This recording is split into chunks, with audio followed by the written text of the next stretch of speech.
We interrupt your regularly scheduled program for this special report. Oh, you didn't know?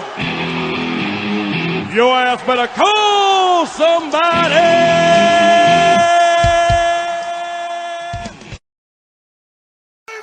Awesome!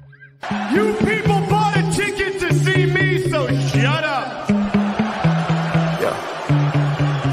Sometimes I get so mad, there's no control. Ladies and gentlemen, just in case you live under a rock, I might grab a bat, I don't know, my rap, my blood boils over like, oh God, here goes. I lost all feeling from my head to my toes. You said some shit that I can't let go, so just stay tuned for the rest of the show. So have you ever felt betrayed? Switches how you see things, realize something needs change. Cause I know you got me fucked up, let me show you what's up. Cause enough is enough. I'll take a face full of pavement just to make a statement. I know there's no turning back. Oh God, adrenaline wasted, so mad I can taste it. I know there's no turning back. I'll do what it takes, I ain't making mistakes like that. I'll bleed on your face to make you go take it back. I'll lose my shit, I go crazy when I'm mad. And now you go wish you was just a fuck up real bad. Shut up. Be the villain! And I have no problem at all, because I couldn't care less if you like me or not. I'm here for success, and there's no one more successful than Grayson Waller. Yeah! Let me talk to you. War Games. Good evening, good afternoon. What's up? It is I, the Exports JEDI Kev, with Chris. We are here to discuss some wrestling here on This Week in Wrestling, the Royal Rumble Recap Edition. First and foremost, good afternoon to Chris. How are you? Good afternoon, Kev. Good afternoon, everybody watching Sports JEDI Network. It was a crazy, crazy night. Lots of opinions going around, lots of thought. We're here to give you ours, and I'm excited. We got a lot to talk about from last night's Rumble, guys. A lot. So thanks for coming to watch it with us. Absolutely. The wildest night in professional wrestling. And we're asking you, did it deliver? And did it set up the road to WrestleMania? So those are a lot of different questions that we have to ask and talk about and discuss. We want you to participate. Two-way talk. Whether you're watching us on Kick, Rumba, Truvo, Twitch, YouTube, Instagram Live, and on X. We want to hear from you. We want a two-way talk. We want to hear your opinions. This is a place, if you want to come on and rant, you're more than welcome to come and rant in the chat. If you want to come on, I don't open up the forum. You want to come on screen and come on and join our podcast tonight or this afternoon all you got to do is ask. I'll provide you the link. You come on, you want to rant and give your thoughts here on the Rumble. I asked the Royal Rumble, did it yeet for you or was it a no yeet? So we want to find out there. First and foremost, I want to go in first. And we're going to get to the Rumble. I want to talk about the build. I understand I kind of were a little bit concerned with Netflix on their build for the Rumble. We saw a lot of teasing of Punk possibly winning the Rumble, Cody Rhodes with Punk. They kind of whet our appetite, and WWE totally swerved us. And I'm okay with a good swerve, Chris. We thinking it's Punk. We're thinking it could be the tribal chief Roman Reigns. We're thinking it's going to be, Drew McIntyre and so forth. And lo and behold, we get Jey Uso in it. And first and foremost, I know everyone is going bananas, right, wrong, or indifferent for Mr. Yeet Man himself winning. Let me put that picture out there. There you go, pointing to the sign, winning. First and foremost, I'm gonna give you the floor. What's your thoughts on Jey Uso becoming your Royal Rumble winner? My thoughts on Jey Uso becoming your Royal Rumble winner. I'm not upset about it like a lot of these people online are. It's that simple. Jay gets a lot of criticism. Even I gave him the early criticism, during the early Yeet days where this guy's just a tag team wrestler. This guy just has 2 or 3 good movesets. The reality is he's stupid over with the crowd. There's no denying that. sometimes it's good for these swerves, like Kev said. That's one big reason why I didn't mind it. I think everybody, if you could gamble, you can't gamble on WWE, at least in Pennsylvania. But if you could, I'm 100% guarantee you the three odds would be, or the three top picks would be Cena, Punk, or Roman Reigns. The fact that we didn't get any of them, but the fact that we still had John Cena in the final two, I'm not gonna lie. If you guys were there in the playback, if you guys go rewatch it, I didn't know who was gonna win at that point. And I appreciate Triple H giving us that, because then the last two Rumbles, especially the last two women's Rumble, were kind of predictable.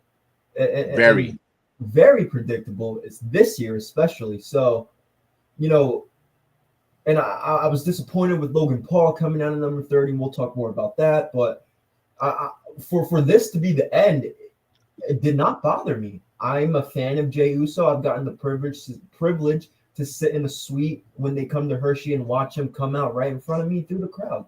And he gets us going. He gets the Yeet, there's whether you guys like it or not, there's stuff there with Gunther. So it doesn't bother me. Congratulations to Jey Uso. It was a good swerve that we haven't had in one of these big events in a long time. So congratulations, Jey. I think he's going to pick Gunther, and we'll see what it's going to go from here. But there's so much more possibilities still, even without Punk, Cena, and Roman. I mean, we're seeing these storylines in the Rumble could play out to WrestleMania. So we just got to be patient. We got to give Triple H, some more trust, some more credit for last night. I'm excited. I don't have a problem with it at all. Look, here's what I appreciate. I enjoy Jey Uso being made. This is Triple H making his guys, pushing his wrestlers because if you look at it, Punk, regardless if you like or don't like him, he's part of the McMahon era. Vince McMahon. Cena is coming to an end. Roman Reigns, Vince McMahon said this is the guy that's going to feed and this is said by Bubba Ray Dudley. This is the guy that's going to put food on our tables for the next 10 to 15 years. And doesn't mean that's not wrong, that Triple H has to abolish Vince McMahon's creation and drive it to the studs and break it down. No, he's trying to put over guys that he sees go night in, night out, and just gets the crowd over. What was the main complaint 2 years ago? Oh, Roman's never around. Roman never defends the title. We never see him. And by guest and panelists that I had on this channel used to come and bitch and complain about Roman. We don't ever see him. Take the title away from him. The finicalness of the wrestling fan. Well, now Triple H is pushing to the main event status, or giving us, or showing us that anything could happen in the wrestling ring, like in any given Sunday. A Jey Uso becoming a main event, becoming a headliner, a opportunist to be in the main event of WrestleMania. Doesn't mean, look, just because your favorite doesn't win doesn't mean that the event was garbage, was trash. It was different to not what you didn't expect it. It was Men's Royal Rumble was very good. It was better than last year's Men's Royal Rumble, in my opinion. I liked it this year's more than last year's Royal Rumble. And that's what you want in a wrestling show. Get better from year to year from what, it's like, wow, what a moment. I mean, we had some great moments. We had the TNA World Champion, Joe Henry, come out. That was awesome moments where, yourself had him on the Jericho Cruise. I said, he might be on the Jericho Cruise. Maybe he might show up at the Rumble, and today he's taking a plane to Santo Domingo, the Dominican Republic, and show up on the Jericho Cruise there when they report. You never know. Joe Henry shows up. Great showing. I got to see him in the ring with Roman Reigns. I got him see him with the heavy hitters, with Sheamus. And to me, Joe Henry belongs. I go, yeah, he belongs. He wasn't underwhelming. He wasn't, the fish in a big pond that looked lost. He looked it perfect. I like Joe Henry. Yes, here's the one things that I did not like about the Men's Royal Rumble. And I don't know if we agree or disagree. I don't need, kudos to his eye speed, getting speared by the shit out of by Braun Breaker. Great job. But we didn't need you to waste that pick there. You know, we could have gotten Randy Orton maybe in that spot, you know, not at that number spot, but that entry spot. Or we could have gotten, unless there's something, you know, later down the road for Omos. You know, he's been getting built up in Japan. He was in Indianapolis. You bring Omos there. I mean, you know, him, you know, we talk about moments, him staring at Jacob Fatu, you know, who knows? All those things there. But we wanted to, and I understand why they did the eye speed, because Triple H said it on his media scrum that he had over 1 million plus people watching and yada yada. Okay, you want the eyeballs. I'm not gonna get too ballistic. For me, that's not my cup of coffee. That's all. And I'm gonna say, and I don't want you to come back and say, don't be hypocritical, because if they ask me to be there and take a spear from Braun Breaker, I'm not. I'm a 42-year-old man that's not gonna go there and get it. I'm not gonna do it. I'm not gonna get out of my element. It would have been great if you. Hey, I don't mind being backstage. I know my limit, but if the kid did it, hey, kudos. Check. You know, God bless him. I'm not gonna get mad. What was your dislike of the men's rumble? I'm gonna start. I was gonna start with that point you just brought up. I show speed in the rumble. I'm 22 years old, guys. I watch these guys. I've been watching Kai and Speed before they were as popular as they are now, and for me, it's not my cup of tea to see these two worlds collide. Now, they're not streamers like us, like all these other people who do wrestling content. These are people that are from outside worlds trying to come into this business for what? I mean, I've said this before. Kai's buddies, you gotta know who they are. If you know, you know. I won't say names. They have done streams in the past, or have done stuff on their stream where they review WrestleMania 41, and they review WrestleMania 40, in Philly, and they review like all the big stuff with Roman, and they laugh and they make fun. Like Kai's boy, again, I'm not gonna say his name, was sitting front row posting on his Snapchat, and he was like, "What the fuck is this?" Like these aren't people that generally give a shit about wrestling. I know Triple H wants to make it seem like, oh, these guys are big fan of the business. No, they're not. No, they're not. They want the views. They want the publicity that WWE. The clout. They want the clout. They want the clout. They're not like bad, but I still don't like Logan Paul, and I'll get to him in a second. But with these influencers getting spotlight like this, it bothers the shit out of me, because we could have saw an actual wrestler have an actual moment with one of these people in the ring that we might have not seen, probably won't see ever or for a long time. So that bothers me. One thing that also bothered me as well, Logan, why the fuck couldn't Logan Paul just enter the Rumble at like one of the early 20s? Why did he have to come in at number 30? The thing that sucked about it is we knew the last three, because Priest still had to declare, LA Knight had declared, and Logan Paul had declared. So right there, your last three Rumble entrants weren't a surprise, because we knew who was going to be it because of this declare. They need to fix, or they need to limit the people that declare for the Rumble, because it no longer makes it a surprise on scenarios like this. What I liked about the Rumble, no, I'm done being a negative Nancy. Let's talk about what I liked about the Rumble. Again, the surpriseness with Jey Uso, Penta and Rey being 1 and 2, having the Lucha Libre moment. Us Latinos fucking loved it. Kev has been saying that for probably 2 weeks that was going to be the starting two. So that was good. I enjoyed Joe Hendry having a moment with Roman Reigns. I almost called him Bronson Steiner. Braun Breaker having a moment with Roman Reigns. 2 second-generation wrestlers, have a lot of history, 2 big dudes. I mean, I don't know. Did you see Roman Reigns help Penta do that little move on Jacob Fatu? Like, there's stuff in this Rumble that we won't see. Like, that's not on your bingo card. And I loved it. I love that about the men's Rumble. But they could do a little better jobs with, limiting the people who declare. Be more careful of who you put in and who you don't. Don't give a spotlight away to somebody who might not deserve it. But overall, guys, again, it might not have been the guy you wanted to win. People might have showed up that you didn't want to show up.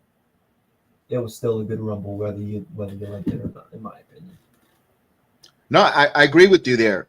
Even if it wasn't your favorite or the person you want to go over, it was still a good Rumble. Don't get me wrong. You know what? I kind of appreciate that they didn't put an aging veteran to waste a spot. Yes, I understand. We just went on the ice speed that didn't like ice speed, but that's one. So 1 out of 29.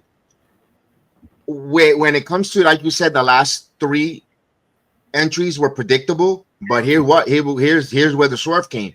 The entries might have been predictable, but at that spot, at that moment, after number 30 was in, did you have an idea who was going to win the Rumble, though? That was the unpredictability part. So they kind of swerved us because they gave us the predictability. Oh, I knew that was Logan. Oh, we knew the reigning 30. Wow. But then the finish was the unpredictable part there. So they got us there.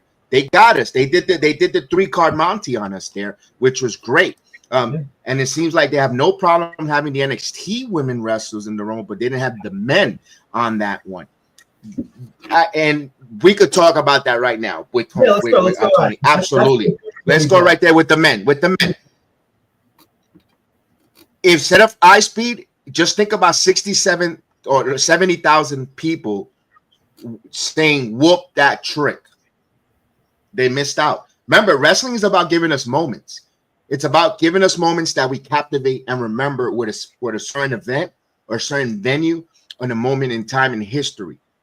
Now, I don't know, it might have been too much because would it taken it away? Maybe they figured maybe we don't want 60 or 70, 67,000 plus chanting whoop that trick because it would have took away from the fatigue of the Yeet.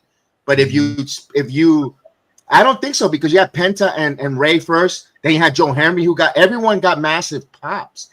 In the men's, there were no pop spots in the men's. Even Logan Paul got the heat that it deserved. Ice Speed got the heat or this chase that he deserved. It was either or some people, oh damn, they all got pop. They got a reaction. In the wrestling business, either you get heat or you get ovation pops. If you get nothing in the middle, that's when you are worried. When you get no reaction, no pop, that's the worrisome there. But there was some great moments. I wish they, whoop that trick would have been phenomenal. Or just think about the 60,000 plus come out with the whoo, and Obafemi just pouncing down, walking down like that behemoth that he was at the Rumble, and him and Jacob Fatu, boom, look at each other. Maybe not yet. Maybe WWE saying not yet, tranquilo. I'm not blowing my whole load here in 2020 at the Rumble at 2025. Maybe that's the WWE telling us to hold off, a little bit of a patient. We got a lot. We're not, if you eat too much of the prime rib, you're gonna get indigestion, so maybe that's what WWE is doing. I could appreciate that, but I would have liked it Ethan Page. You're telling me you're gonna give me an Ethan Page in the Rumble? I would have liked to see that there, but they should have had Trick come out right after Jay. They would have collaborated well. Yeah, you had that. You had so many, LA Knight came out later because that was also a big year movement. That was huge in Indianapolis. All in all, the men's Rumble, they gave us moments. You saw Roman and Seth Rollins taking out everyone, kind of working like the Shield. And then they went at it with each other. Great. That's about WWE Men's Royal Rumble, and the Rumble itself gave us those moments. It gave us those little moments for a moment there at a time with the storyline. Now, here's the negative part. Although I don't think it's negative. I think this is fabricated. There's reports that Drew McIntyre at the end of the Rumble kind of left the arena really upset, bothered, saying someone went into business for themselves. What was the exact quote there, Chris? I wanted to get into that at one point of the show, but a new report came out about 2 minutes ago. I don't know if it's been repeated, but Drew McIntyre was set to be left fuming with actions of one individual in the Royal Rumble last night who was accused of, quote, trying to take center stage while Drew McIntyre elimination was due to take place. So what I'm understanding is somebody was trying to take Drew McIntyre's spotlight away during a when he was trying to get eliminated. Bunch of these dirt sheets, Warner Bros. Discovery, Fightful, they're all confirming, quote unquote, that Drew McIntyre has a legit problem with somebody backstage. He actually was fuming backstage when he got back. So I don't believe dirt sheets. I take accountability of, I think about what I think happened. And if this is true, honestly, I don't blame him, because if this was about Logan, or if or if this was about, you know, maybe somebody. I don't know. Again, I'm not the booker. We're not the booker. We don't know what was supposed to happen. But as a viewer, I can see maybe that spot. But again, no one's mentioned specifics. So I don't know. I don't know. I don't know what to play about backstage stuff that happens because we don't know. This is all speculation. This is all speculation, Chris. That's why to I me, don't really say about it. It's coming from two guys that are known for getting a lot of stuff wrong, and kissing or brown nosing the competition. All Elite Wrestling. They're big. They get their nose so jammed up All Elite Wrestling's ass, and now they're putting out there. Now they want to say they pretty much. Oh, there's a backstage issue in the WWE. Look, it's not just our AEW that gets issues backstage. Drew McIntyre. To me, that's what that is. Yeah. I'm not gonna give it any more thoughts. That's just like trying to say, look, they could do the same thing here. To me, it's bullshit because he's going to have Drew McIntyre is going to have a program with Damian Priest coming, and that's why Priest was moved over to SmackDown. That's all. It's part of storyline, but they want to make it seem like the company is this disarray. They can't stand each other. There's dissension in the locker room. There's not a happy place, not a good work environment. Stop. What do you get out of it? What do you get out of it? Just enjoy the wrestling, man. Just enjoy it. We're just. I'm not even going to give that fandom there on there. All companies have backstage. All companies have backstage drama. But I don't think it's something to go right away, Maria, to go and, this is, reported immediately. Like, what do you get out of it? Because even the CM Punk and Jungle Boy, Perry, what do we got out of it? You got a guy fired or what was that? I mean, what do we get out of that? Oh, we got AEW taking a fucking downhill spiral. Look at where they're at because of that. People like Sean Ross Sapp and Dave Meltzer who leak shit like this, they don't know that this could really ruin, this could possibly ruin someone's reputation. What about those internet fans? Do they love their business? Right, but what about those the people who sit there on the internet, right, and actually feed in, subscribe to these dirt sheets and actually, care about that shit? Those are the ones that, they're going to be giving opinions and this and that because the people backstage reporting it, they don't know, that could damage somebody's reputation, damage somebody how people think of them when it could not be even true. The CM Punk thing, the main people involved have NDA signed. Who really knows what happened and what didn't?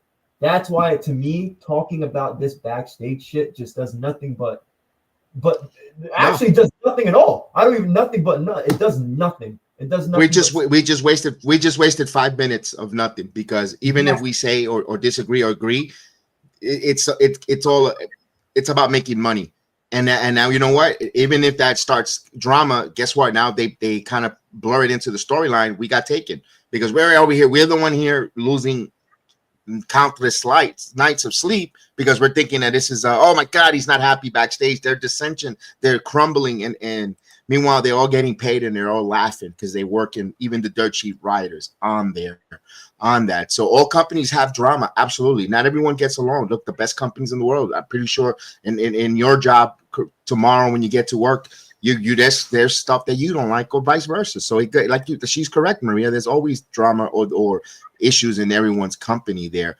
One thing that I wanted to talk about the Men's Royal Rumble, Bret Hart, look at that. Bret Hart, yes, perfect example, Maria. Perfect example. Bret Hart and HBK. And that one was animosity heat by both participants. Did not like each other because one was seen rising up in the ranks and the other one was the guy who waited so long to finally get the rings at the company, and this guy was how the other guy ascended so quickly, and all that stuff and all that drama. You know the history. It's perfect example, Maria. Very good on that one. I love that one. Very good, very great on that one there. Let's talk about this. What's coming out. We kind of hear at the media scrum Jay call out Gunther, where I don't want people to think it's a diminish of the. I don't want the world heavyweight title to feel diminished. Oh, you see, he went after Jay, who went after Gunther. No, because there's a storyline. he couldn't beat Gunther when he was Intercontinental Champion. If you remember, right before WrestleMania 40, he had that match and lost. Also, he couldn't get that World Heavyweight title on Saturday Night's Main Event. It was a freaking banger of a match that they gave us on Saturday Night's Main Event. He didn't get it there, but then he's going to take a third shot by winning the Rumble. I'm coming for you, Gunther. And there's a storyline where Gunther says you're only a tag team champion. All the words that Gunther told Jay. Now Jay wins the Rumble because now he goes, I'm not just, yes, Jay is finishing his story. Yeet. I'm going to give you the yeet with that one, Maria. That was a good one. There he went and he's going to try to finish his story. I love that. But here's the one thing. What's going to happen with the other half of the main event or the other undisputed world title? We saw Cody Rhodes defeated Kevin Owens in a freaking banger rematch. I mean, my goodness, talk about violence for Cody Rhodes. With Kevin Owens. Kevin Owens, the perfect opponent there. Kevin Owens' 7th world title matchup for him. And again, another loss at the Rumble. But all in all, Kevin Owens put on a hell of a match there with Cody Rhodes, and to finish the Alabama Slam that just folded him. And Cody just gets the title belts. What's your thoughts here on who?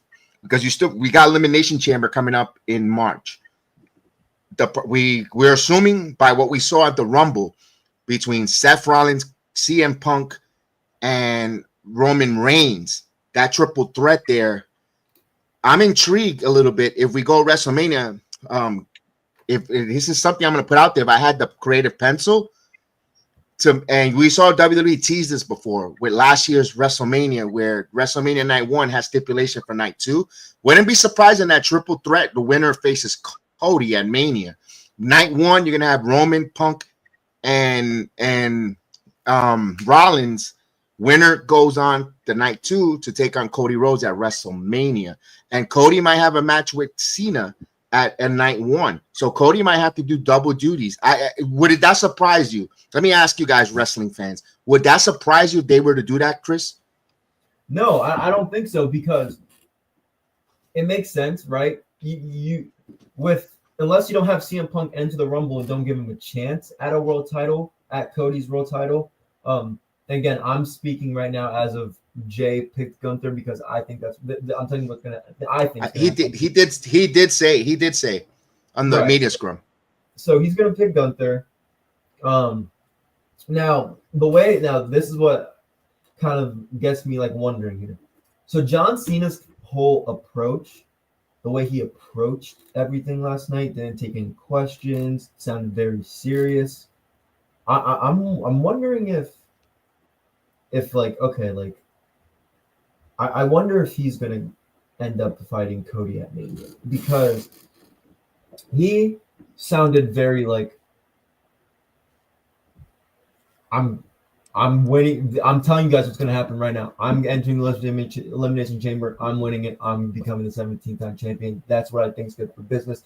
He didn't sound like he was doing a promo. Like he sounded like legit John Cena was telling us, like, this is what's gonna happen. Like, I'm tired of the disrespect. Like, not disrespect, but like, I'm tired of not, like, I put so many people over. I let Solo beat me last year. I haven't had a win in so long.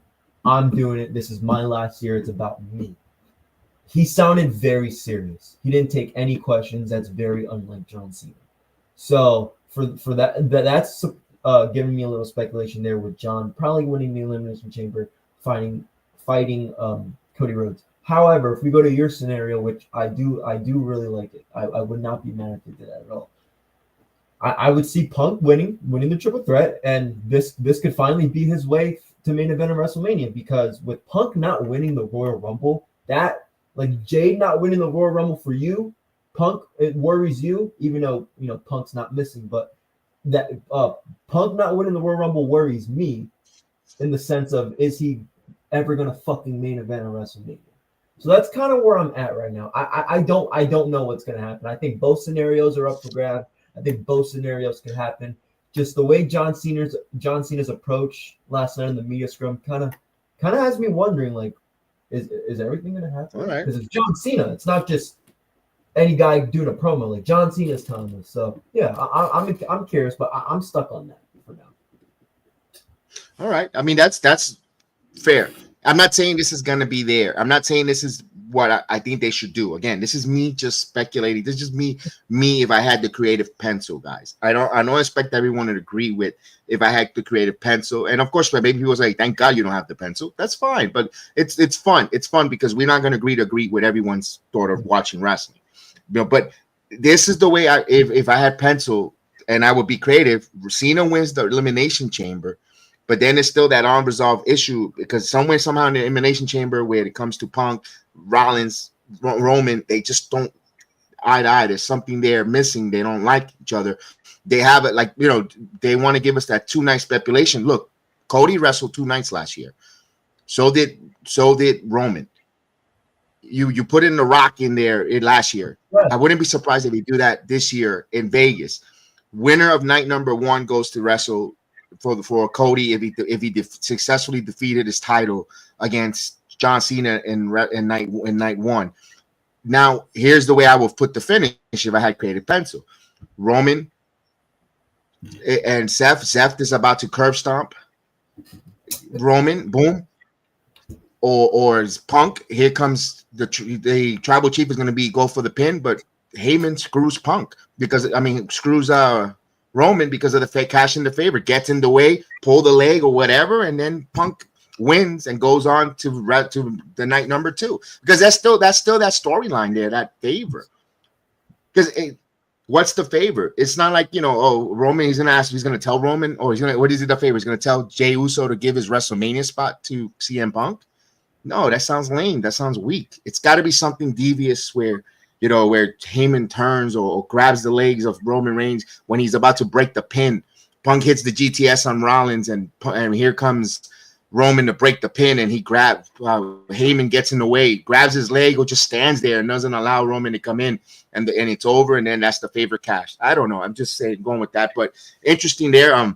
And that that's just for down the line. That's just for talking. Let's talk about tonight, last night's Rumble. Let's get back on track. That's just a little bit side note there on that. And Tony was like, yeah, there was no Solo Sikoa. Me with this Rumble for the men, I was worried. No Randy Orton, which it really didn't need it, guys, because it was so loaded. Randy wasn't going to win the Rumble if they were going to go with Uso. But still, we would have liked to seen him in there with all the heavy hitters and all that stuff. I get it. I got it. I understand it. No Solo Sikoa either. It makes me worried to wonder what they're doing creatively with Solo. That's the one thing I am worried. There's 2 wrestlers that I'm worried about the way their direction of what they have is Solo Sikoa and Jade Cargill. And let's talk about the Women's Royal Rumble. The Women's Royal Rumble was the most predictable Royal Rumble. But sometimes predictability doesn't mean it was an exciting ride to get to the predictability. Look, I know if I'm going on a ride to Space Mountain in Disney World, I know the ride is going to end. And I know I'm going to go in all the turns and drops, but I know that it's going to come an end once I go through the lights of tunnel and boom. I get it, but I'm still going to enjoy the ride. So I'm going to tell you, the Women's Royal Rumble, I enjoy the ride. The whole Women's Royal Rumble was phenomenal.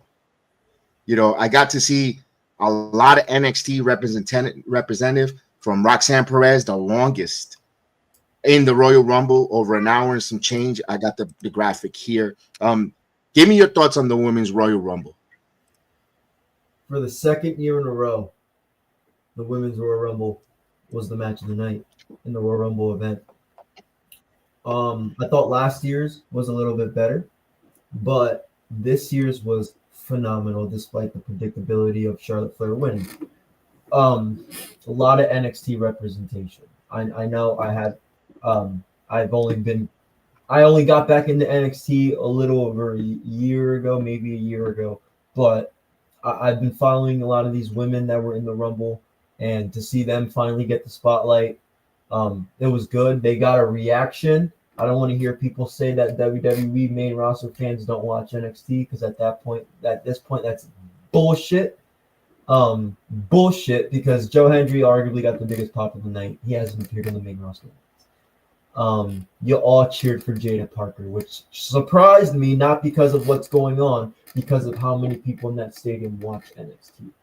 So And a lot of and Vakir, Julia, everyone. So don't give me the shit that nobody watches NXT because they do.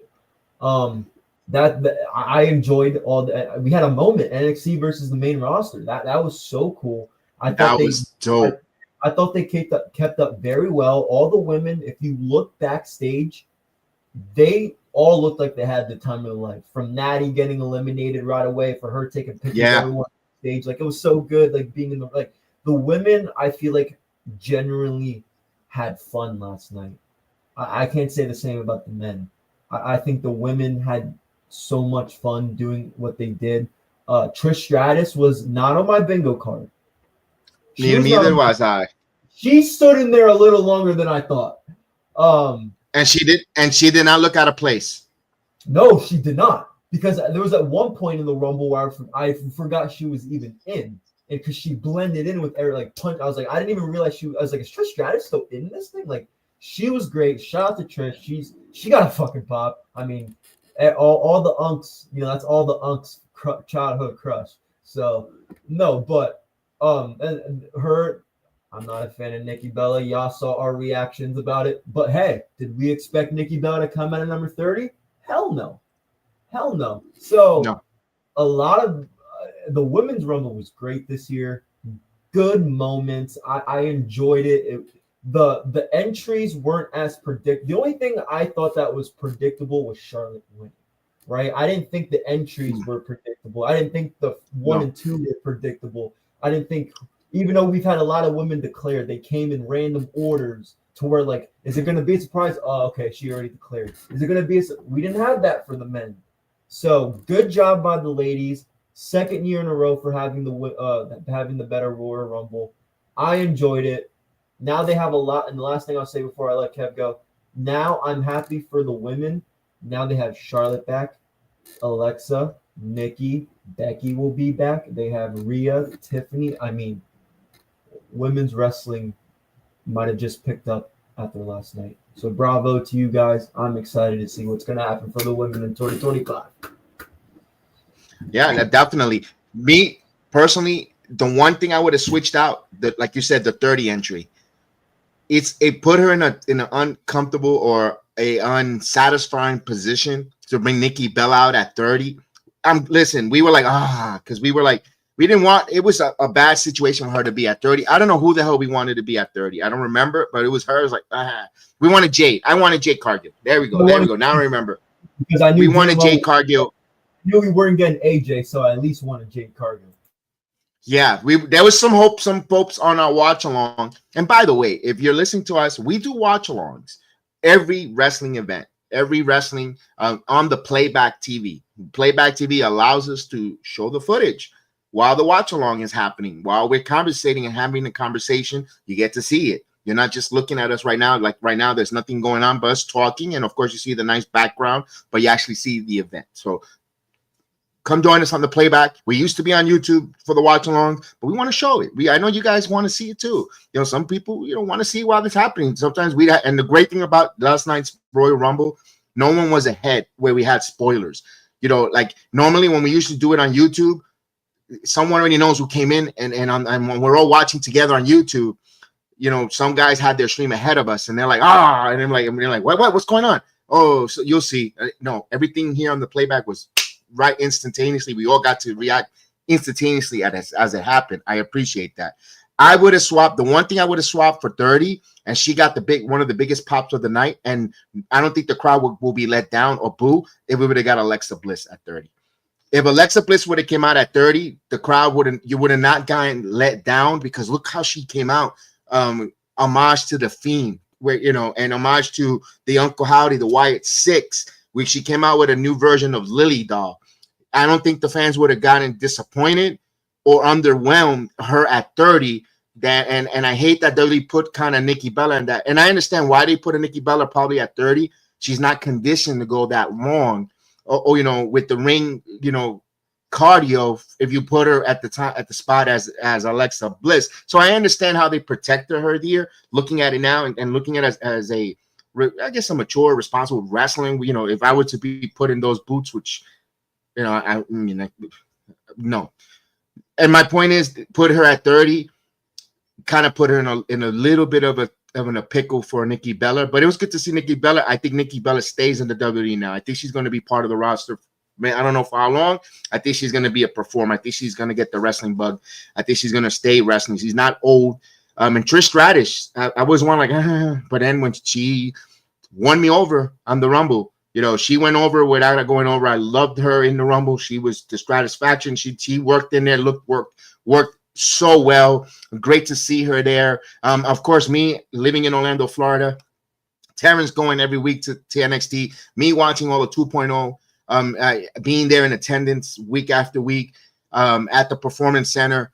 I was so proud of all the women and from the 2.0, from NXT era, from Jakarta, from Lash Legend, from Vaquer, from Julia, to seeing Roxanne Perez and of course, you know, Lyra Valkyria.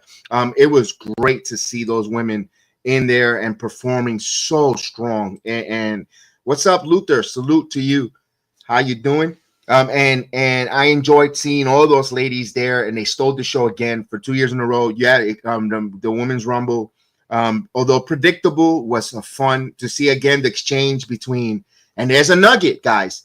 You missed out the nugget. You need to watch it again.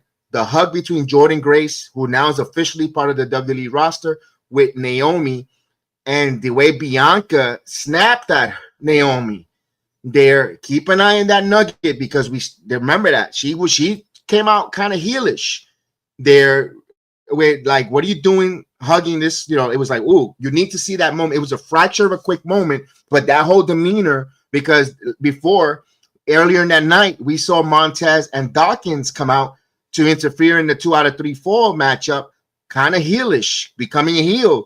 So you never know where the Street Profits and Bianca could be turning their corner to a heel group. You never know. They're teasing something out there, because we never know what could be out there, Chris. So I don't know if you noticed that little bit of a nugget with Bianca Belair.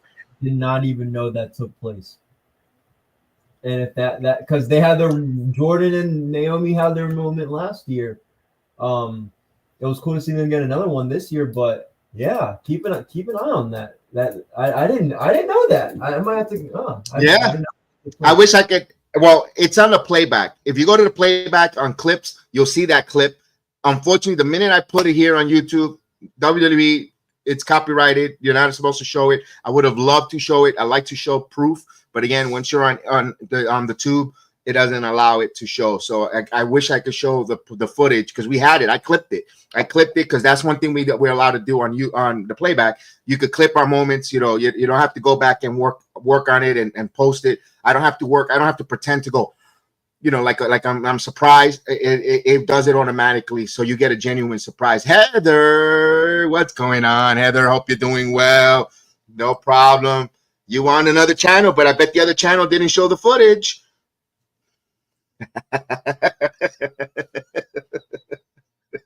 They didn't show the wrestling like we do, brother. So let's talk about that 2 out of 3 falls. Motor City Machine Guns taking on DIY. 2 out of 3. That is the Motor City Machine Guns first time on PLE. What was your thoughts on the Motor City Machine Guns? On paper, it kind of looks like a sleeper match, and it kind of was for a little bit that first fall. I would say after that first fall, I kind of got a little more into it. If you guys go back on the playback, I wasn't too intrigued, just because. I mean, I had Motor City. I had the hope of Motor City Machine Guns winning the match, but kind of had a feeling DIY was going to retain. But the one thing I will say, the Street Profits coming out, it kind of makes them a little more legit. You know, they're a heel. They got some boos. They're done getting cheered. You know, I think they tried to go a little heel with Bobby Lashley. That clearly did not work out. So now this is their chance that was their chance for them to reinvent themselves as a heel tag team, and it worked. You know, it was just the very beginning. You know, that was their moment. They had their Royal Rumble moment without being in the Rumble. So kudos to the Street Profits. Again, the tag team division isn't great. but now it can be. Now they have another legit tag team with the Street Profits on the SmackDown side. So it was a match that we could forget about, not too interested in, but we got the moment from the Street Profits. So that was probably the best part of the match, in my opinion. Now, I like what Triple H on the media scrum was talking about the tag teams. He's saying how they're revamping the tag team has been revamped in the last few months. With the Machine Guns, DIY. He mentioned Pretty Deadly. He mentioned now the Return of the Profits. The WWE, for those that have that stereotype or stigma, they don't push the tag teams. There is right there. We named a bunch of tag teams. Just on SmackDown alone, we even talked. He talked about Lagasa. He talked about there's a nice about 7 to 8 tag teams. So you're talking about 16 men that are there alone for SmackDown. Just think about the on Raw, A-Town Down. So many different other ones as well.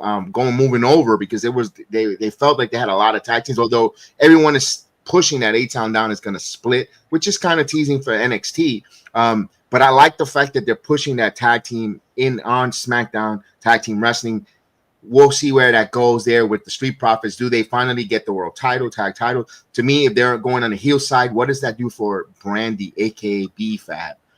B-Fab is getting over, along with Meecham. She looks like she's going to be next in line for the Women's United States title. I wanted to see if she's going to turn heel or not, or is it Bianca joining? Because I'm having a hard time seeing Bianca turning heel, guys. Because when you see Bianca backstage, although WWE is not afraid now of blurring the lines to letting you know once you pass the gorilla curtains, it's another world. Once you go behind the curtains, it's a different world, reality. It kind of feels like they're going through like a hard world, a different world, because I say that because I see on Jimmy's Instagram when he's waiting for his brother with the T-shirt, Royal Rumble winner, and then Jacob Fatu is right there to give him a hug. Hey, I'm not gonna be the one. You can't do that. I'm okay with that because that's behind the curtains. Now the footage out on the TV, I'm not. You know what? It can't be that old man. Get off my lawn. I can't be that old man. Get off my lawn. It's their family. At the end of the day, you're going to be happy for the success of your family.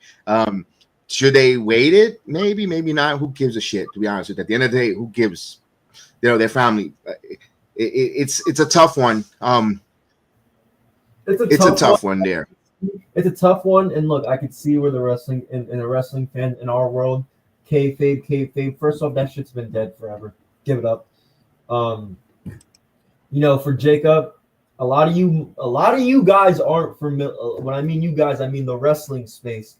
A lot of you guys aren't familiar with Jacob before WWE. And if you know the story of Jacob, you would know when this kid was 18 years old inside of a jail cell, the first thing he saw when he got into that jail cell, when he looked up on the TV, and it was Jey Uso and Jimmy versus the Hart Foundation in a tag team match. And he said, ever since that, I wanted to be a pro wrestler. Now Jacob Fatu got to have a crazy ass time in the Royal Rumble. Wow. I don't care. I love that they show that footage, because when you know the history, it's a beautiful moment. I mean, Jacob, a kid in prison, looking up at the TV, seeing his cousins, saying that's what I want to do, and he's there when Jay wins his first ever Rumble. You can't help but love that shit. No, I liked it. Again, shoot, Jacob could have gotten 7, 8 eliminations, but he just got 4. He was robbed too much. Hey, they presented him well. I've been saying this since day one. Since there was announced that he was coming, he's going to be the next big thing. I've been a fan of him for years, and I'm so happy where he's at right now. And I was saying yesterday on the playback when we were talking about the WrestleMania, like where are they going with this? Like, especially I still think that this WrestleMania in Vegas, they already got it's almost sold out. People are going to go no matter what because of the pomp and circumstances. It's WrestleMania. To me, I think the big marquee matchups, the big wrestling matchup with names, is going to be. I'm not saying that this WrestleMania is not going to have marquee matchups. No. They're going to give you some good. They're going to give you a great card. But I think their big money making headline event is going to happen at SummerSlam. It's the first ever 2 nights, and it's going to be in MetLife Stadium on the heels of New York, New Jersey background. And I think that's where we're going to get like the real type of, I think they're going to treat it like the big marquee WrestleMania matchups that we were thinking we're getting for this WrestleMania. Although I'm not saying this WrestleMania is going to be poor. No, it's going to be phenomenal also. But I think they're going to really give you, you're probably going to get that. You think that's going to happen, Ron and Fatu at Mania. It could happen there, or it could happen at SummerSlam, Tony. I could see it could happen at SummerSlam, where that could be one of those matchups because you're building Fatu for that title. You never know. And I'm okay with that. If it happens at Mania, give me Jacob Fatu and Braun Breaker. That exchange in the middle of the ring, that was another great one. Because I still think I think he'll finish with Braun Strowman at Elimination Chamber. I think that's going to get done there. Okay. If not, both men are in the Elimination Chamber. I wouldn't mind that. I think Braun versus Fatu for the IC title would be good.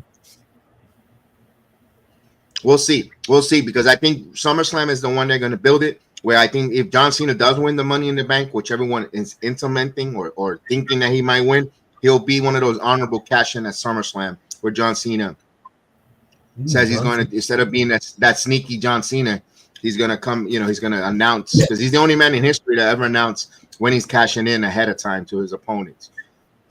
Everyone else has done it in the sneaky manner, license to steal type of deal. If I'm correct me if I'm wrong, but I think Cena's the only one that announces when who wants to cash have him win the Rumble have him win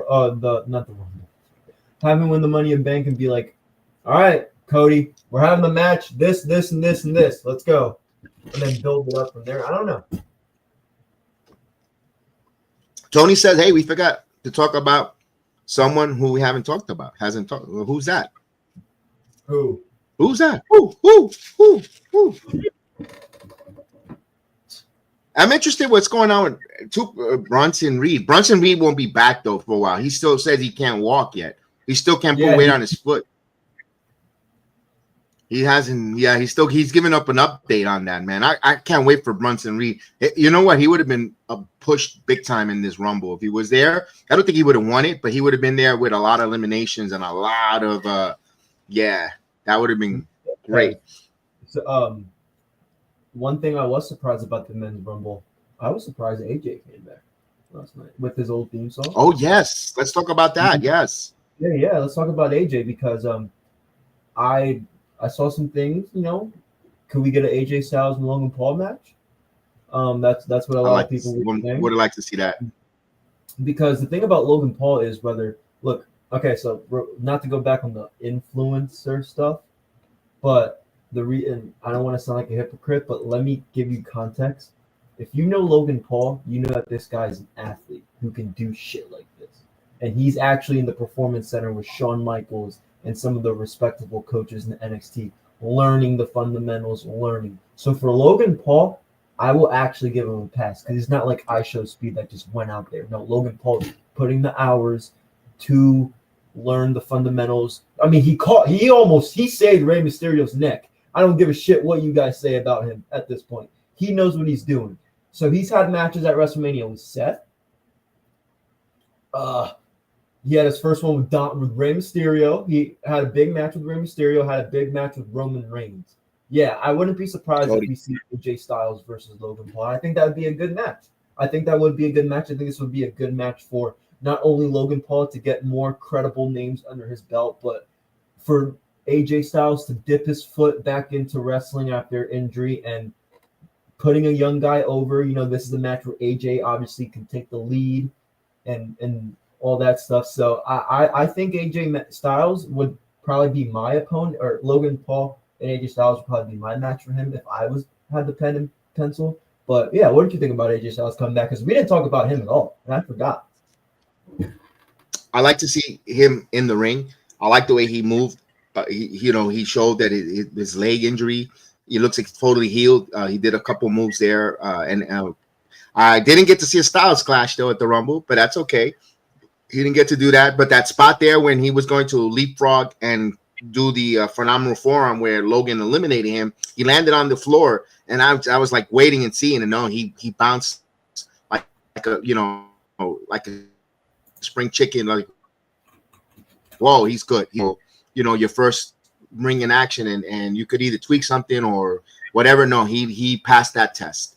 He passed that test with flying colors for AJ Styles. Good job for him. Logan Paul versus him will be a hell of a match. AJ Styles, Logan Paul, for him, the veteran, and you could put storyline behind it because you know me, I like when they talk a little reality when it comes to a little bit of wrestling. Alex Shelley is his first cousin, so they're related. Shelley and Logan Paul are Alex Shelley from the Machine Guns. Him and Logan he's Paul. The one that trained it. Yeah, Google it. I didn't know that. They're relatives. That's how you get into wrestling business. Before getting into the league, he scrapped a little bit with Shelley in the ring a little bit, got him prepped for the basics and fundamentals. And you could put it there and it was sucked for the Machine Guns to be heel. But right now, like Heather was saying, they're not AAA, they're not getting any reaction. Trips isn't pleased that the Guns fans aren't responding. So you know what's the next step? And I don't want to see it, but the next step for when a group or a tag team doesn't get any reaction, try the heel route. You're gonna get some type of pop. You associate yourself with a Logan Paul, you're gonna get some heel. You're gonna get some pop. You're gonna get a reaction with the Machine Guns. Now AJ comes back. AJ Styles gets back. You could bring the Good Brothers if Carl Anderson is completely healed or ready to, and you don't have to do 6-man. You don't have to do, but in case that, you could bring back the OCs, into the tag team fold back from injury because they're going to take on the Guns. And we know that the Guns and the OCs have had matches in TNA and in the independent scenes that, rock the house. So just put it down on a WWE platform on a Friday night SmackDown. Now it's 3 hours. You telling me you're going to give me a segment with the Guns and the OCs? You're going to say no on a WWE production. You're going to be like, wow, people haven't seen really that much. They're going to go, what the hell? They'll steal the show, especially they're influencing with tag teams. But we'll see how that goes, man. I don't know if they're going to go that route, but they could. That's on the table. A lot of things are on the table there when it comes to the WWE. It's not just so vanilla. They're coloring outside the lines. They're not staying within the lines. That's what you got to appreciate with WWE. Some of us don't like it. Some of us do like it. I think you have to have an open mind when you're watching wrestling these days. Now you have to have an open mind because it's not hitting to just everybody. It's not wrestling. The WWE is not for just one specific group of fan base. It's a little bit of everything. They're bringing the social influencers that we don't like. Some of us want the more heavy promo, storyline. They're hitting to that there. They're putting some hardcore matches. They're doing this. They're doing that. They're giving you a little bit. It's a variety show that they're giving us. Some things we might like. Some things we might not like. It's like Baskin Robbins. There's 31 flavors of ice cream. We don't all go in there picking the same vanilla. We want a different. Some of us want to try mint chocolate chips. Some of us want to try pistachio. Some of us want to try pralines and cream. And that's what WWE is doing right now. To the wrestling world. No, I the Motor City Machine Guns aren't getting over because of the theme song. I like the theme song. Do you think it's a theme song? I don't think it's a theme song. I'm a big proponent. I'm a big person that I think if the theme song kicks ass. I personally think it's a little bit of unfamiliarity with people. I don't think that many people, majority, I don't know, it could be maybe they're not too familiar with Alex Shelley and Saban. Maybe that's not why they're as hot. They're not WWE grown talent. I can't give you the answer to that. I just don't know if the theme song is the reason. Or here's the thing. Could it be that we're conditioned? I'm gonna talk about myself, that we're so conditioned by the way Vince had us thinking about how to watch wrestling, not to reading really Vince. You could say Vince really didn't really emphasize too much a tag team. Like tag team wrestling wasn't really his cup of coffee. He had it. He knew there was an importance to it, but he didn't really emphasize the tag team. Are we conditioned as a Vince McMahon viewer of wrestling product not to care too much about the tag teams because you're the same pop that the Motor City Machine Guns were not getting or getting reaction were the Curie brothers as well and on Raw. I watched Julius and Brutus Creed on NXT like Luther when they were part of Diamond Mine. Those guys could go. Those guys are a hell of a tag team. And people start cheering them and going crazy after they get and see their in-ring. But their entrance and coming to them, they got no pop. Like, who the hell are these guys? They have to win the crowd over. The Motor City Machine Guns, the same way. You know, when they come in, when you're telling me after the match you don't appreciate what they gave you in that ring by both of them, they were phenomenal in the ring. Both Alex Shelley and Chris Sabin. But their entrance and their presentation, and also what hurts the Machine Guns, when they stand next to the WWE Universe, majority of the wrestlers, they look so small. Yeah. They like how, you know, like, man. But again, but look at but I give you the Creed brothers. They're two big guys, two big, you know, steak eating, you know, meat and potato guys that stand right there in the ring, but they still don't get that same pop. I think us as wrestling fans, we've been conditioned not to really put too much or not to fall in love with tag team wrestling because we know that WWE is not really there. There's a limit or there's a plateau or ceiling when it comes to the tag team. They're not going to be main event in WrestleMania, although last year they were night one. My point is they don't get pushed the way we think the tag team should. And I think we get that stereotype, or we put them in that stereotype or that stigma, and we limit them. And when I'm not going to invest too much because eventually they're going to break them up. Eventually they're going to turn on each other. They're going to split. Then I'm going to turn back on them. And I think Vince trained us as wrestling fans to watch it that way. And I think that's what hurts the tag team, because look at the Usos. Look at, you know, everybody was going to do that with the New Day. I'm glad the New Day did not do that. I'm glad the New Day did not split. And they kept together, although they got rid of, you know, they went in the front, the Biggie, but they kept Xavier and Kofi together. And I love the fact that tomorrow, Monday Night Raw, they're going to feed into them not being in the Rumble. I guarantee that's going to be part of storyline where Xavier and Kofi are going to be so mad for not being in the Rumble. I love it. I love it because now it gives a storyline for in a 2.5 hour Netflix Raw. I should be able to watch it tomorrow finally for once in my life. So hopefully tomorrow's good. I totally forgot about that. You know, they definitely got a lot of things to say with them not being in the ring, for sure. Personally, I don't give a rip about Logan Paul. I'm glad that the Prime partnership was a failure and the product sucks. I mean, yeah, they haven't advertised it. They haven't advertised it. They took it off the ring. We don't see the Prime station either. They haven't advertised it. Although last night there wasn't a lot of advertising in the ring. I don't think the ring apron had advertising. If I don't remember. I don't remember if it did. If it did, I didn't. That's how much everyone was making a big conundrum about. Oh, I don't like the ads in the apron. No, it had I don't remember. It had a bunch of logos. I don't remember. It had one in each corner and one in the middle. I can't read what the ring says. Wait, I got a picture. Let's see if I got one in the ring. I don't have one here. No, I don't have one. I just got just the Knights. Let's see the pointing of the. No, it doesn't. Tag teams in general needs a better storyline.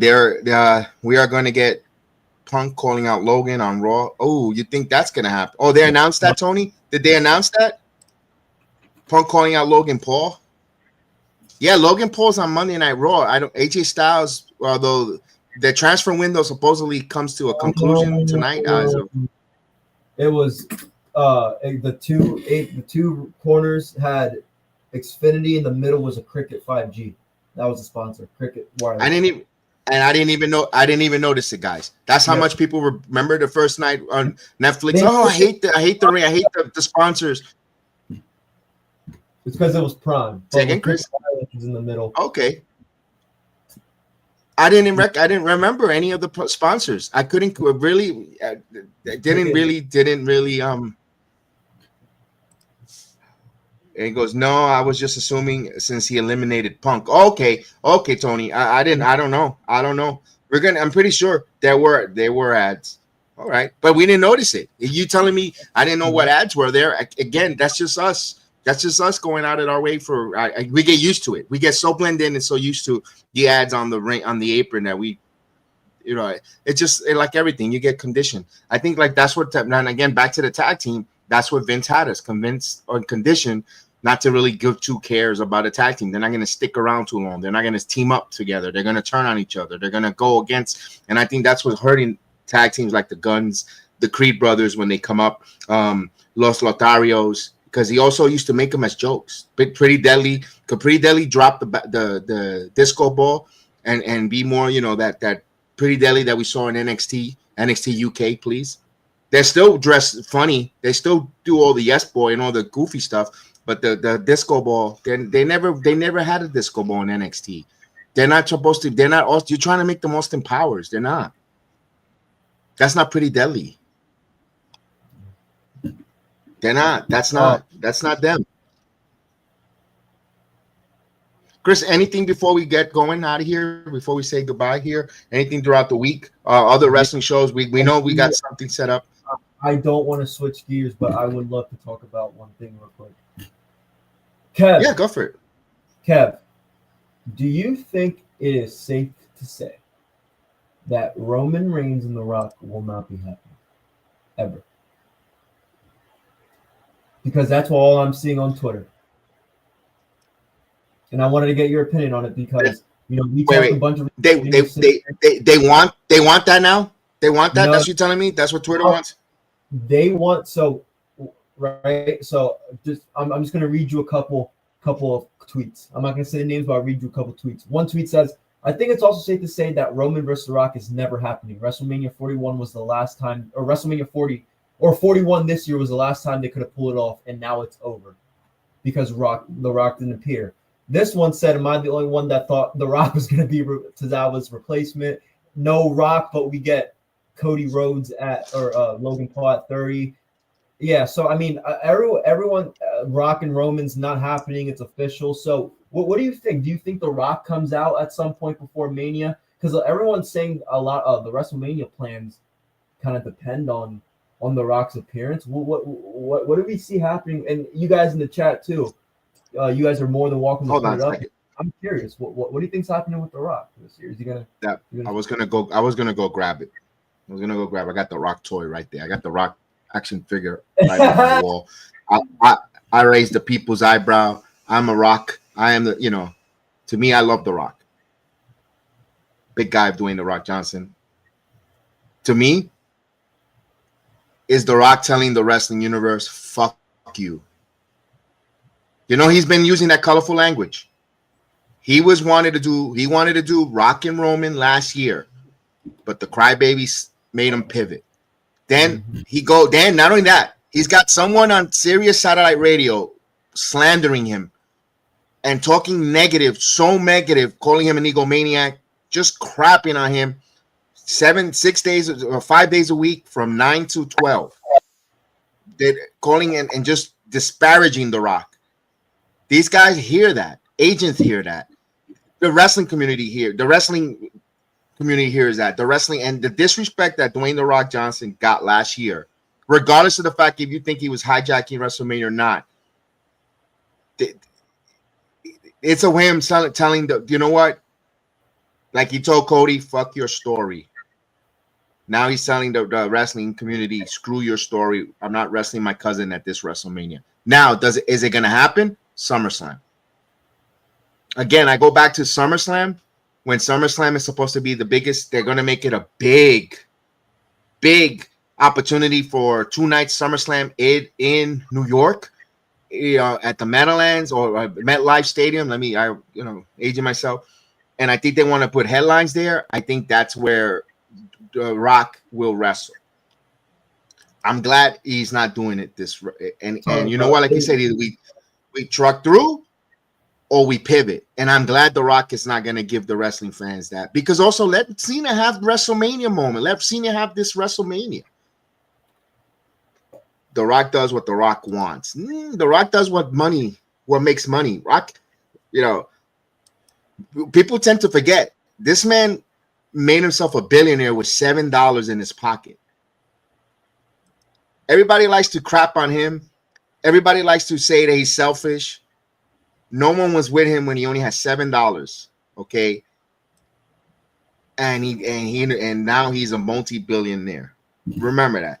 Honestly, I don't think Dwayne Johnson shows up this year. I really think he's too busy with movie schedule. If he shows up, it only challenge Roman head of the table again. I don't think he's coming back. I don't think he's coming back to wrestle for this WrestleMania. SummerSlam, anything is possible. I think that's on the table. But I don't think WrestleMania 40 at Vegas is going to be there. I don't think so. I don't think so, Chris. I think Rock is giving that big FU to the wrestling community. Now you want this now? Now I'm not going to give it to you.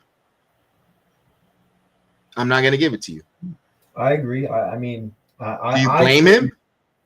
I don't blame him, no, because I truly believe this would have happened last year if it was going to happen. They want to. It would have been over already. Mm-hmm. It would have been over. They should have had the WrestleMania last year. Rock and Roman. Cody would have been your champion here at the Rumble. Okay, would have wanted it bad blood in Atlanta and in front of his home stadium. Completed the story at home at the Omni where his dad wrestled for WCW. And they would have been there. Wait a minute. Didn't 2 weeks ago we booed the shit out of Hulk Hogan and we can't stand Hulk Hogan? So meanwhile, you're okay, but you guys were all clapping that he kept the streak of the 1,400 days as world champion.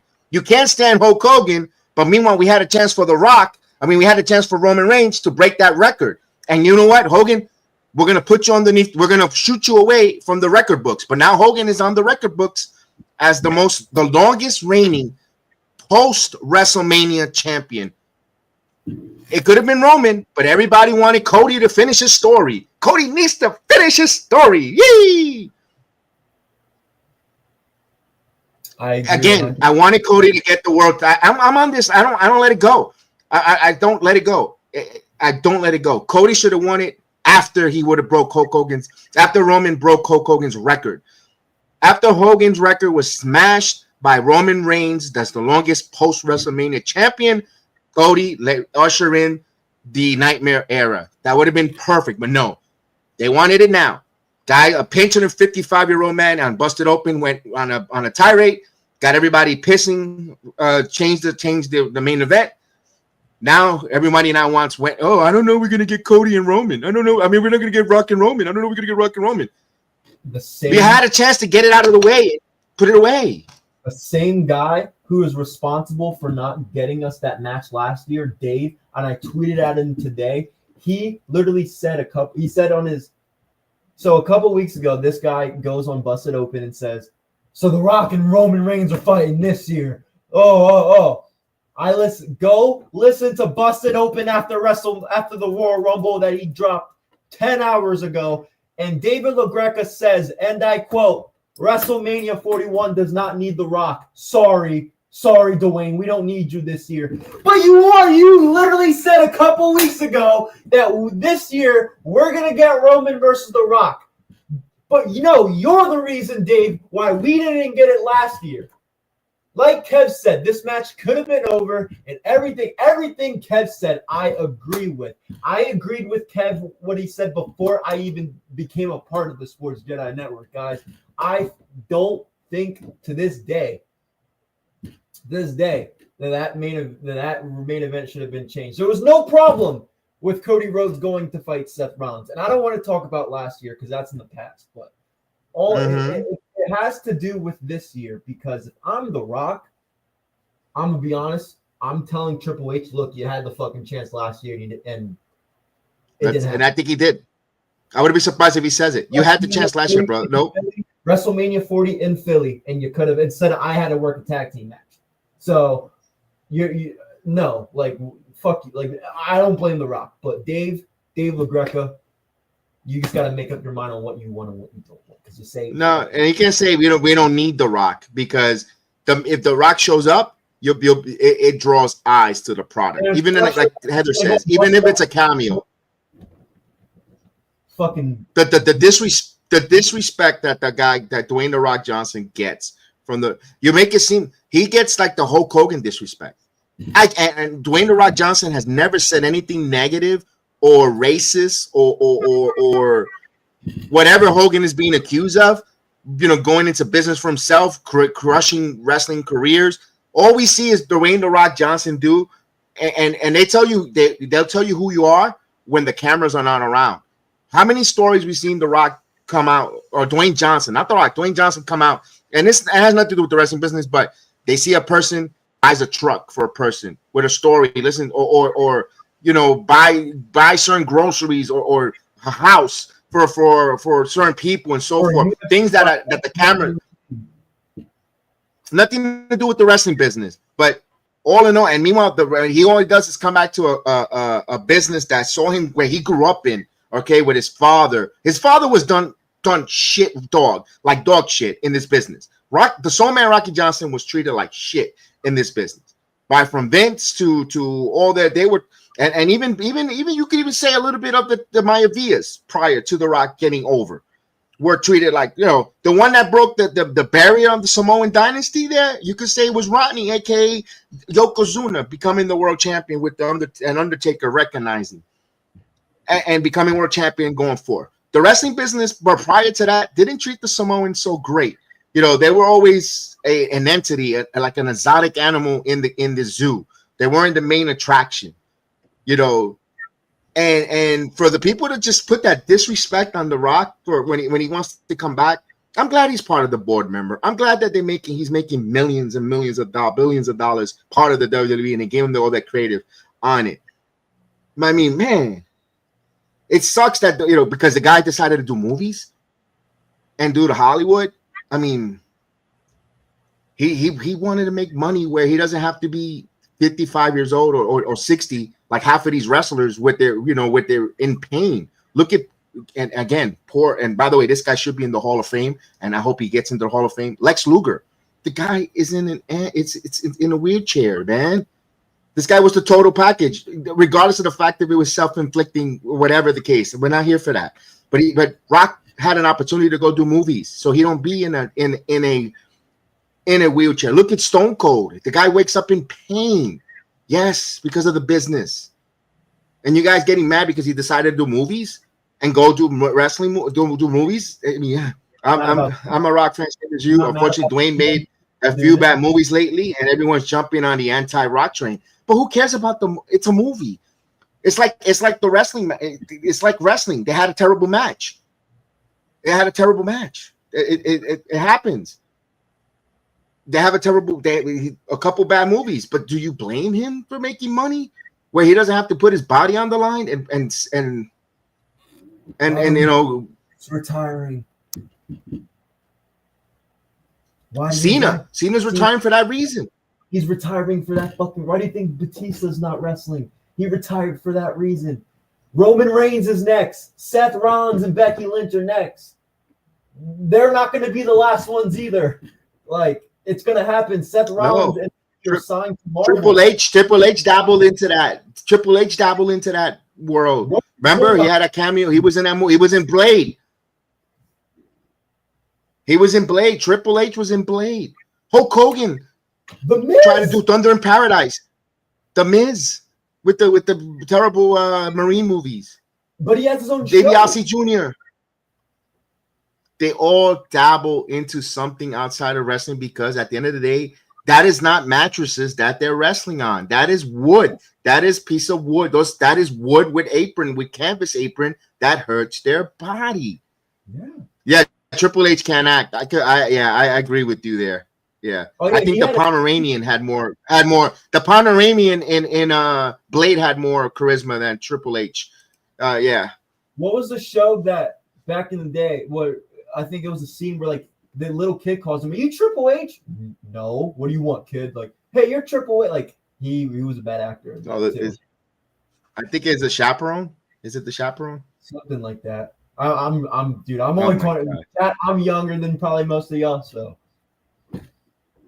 All right, so Tony wants to know the question: who is Cody Rhodes fighting at Mania? Because right now I don't know. Elimination Chamber. Because guess what? And here's the reason why I think Jay picked Gunther, because Not only that, now you want to watch Elimination Chamber, because let's say Jay, I'm thinking Cody. Will there really be that much emphasis for Gunther? Because they kind of make it seem like the World Heavyweight title is like a secondary world title. So then you're like, who cares who wins the Elimination Chamber? Because they're gonna fight Gunther. But now Gunther's already out of the picture. It's Jay. Now it's the big Cody Rhodes, the undisputed world title. Damn, I gotta watch Elimination Chamber because you got heavy hitters. Who is actually going to beat and wrestle Cody Rhodes? Could it be part 3, Cody and Seth, Cody and Roman? Could it be part 4, Cody and Seth Rollins? Could it be Punk and Cody? We never seen that matchup before. The former All Elite Wrestling top guys, all of a sudden now they're going to be headlining main event WrestleMania. You know, there's so many storylines that now leads into Elimination Chamber. John Cena, his last chance. Is he going to go against Cody? The past, you know, now versus kind of say the president of WWE right now going at it. They might, you know, that's 4. They could add another wrestler. Elimination Chamber is usually 5. A wild card, maybe, you know, who if someone can sneak into the Elimination Chamber that we don't even see right now. It's so many possibilities. Yep, she said on the chaperone, it sucked.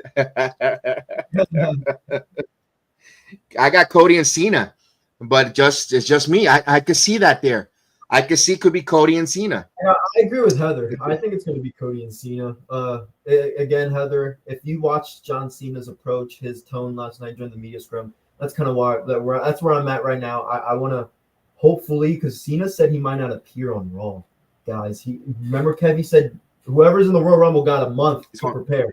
So I don't know. Right now I'm thinking Cena and Cody just for that, but you know, it depends if we see him on Raw before. It depends who declares, who's hot, what the story makes sense. But so far, I'm with Heather, Cena and Cody.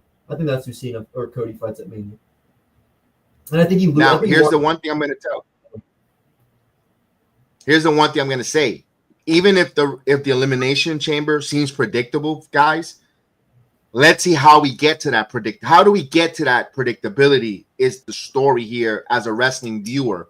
As me as a wrestling viewer, as a wrestling fan, and I mean, you could say us here as reviewing it or podcasting about wrestling, I want to see how they get us there. What is the story, the ride is going to take me? It's like, again, I mentioned it back to Space Mountain. If you're Disney, if you go to Disney, or you go Pirates of the Caribbean ride, the ride. We all know that the ride's going to end once we go through the big lights of tunnel in Disney.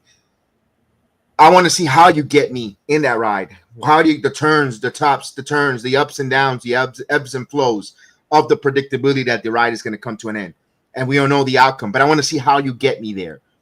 Show me at the Elimination Chamber on the different participants, the pinfalls, the storylines that's going to bleed into WrestleMania from the Elimination Chamber. That's what I want to see. I want to be strapped in and be taken on that ride at the Elimination Chamber. I cannot wait. Again, just because your favorites don't win doesn't mean it's not good. Did it touch the bases? Were you intrigued? Were you entertained? Did you again get entertained? Did you get excited or upset? Did you get a reaction, period? Good, bad, or indifferent? But if you got no reaction and you felt you would have had a VA better, you would have went and drank the VA juice, then something's wrong. Do we get Punk winning the Chamber and beating Cody at Mania? Then Cena wins the cap. That could be it. Tony, what I love about that, when you said anything could happen, because Triple H is not trying to be like Vince. You know, Vince McMahon, you could see his 2 to 3 steps ahead of time.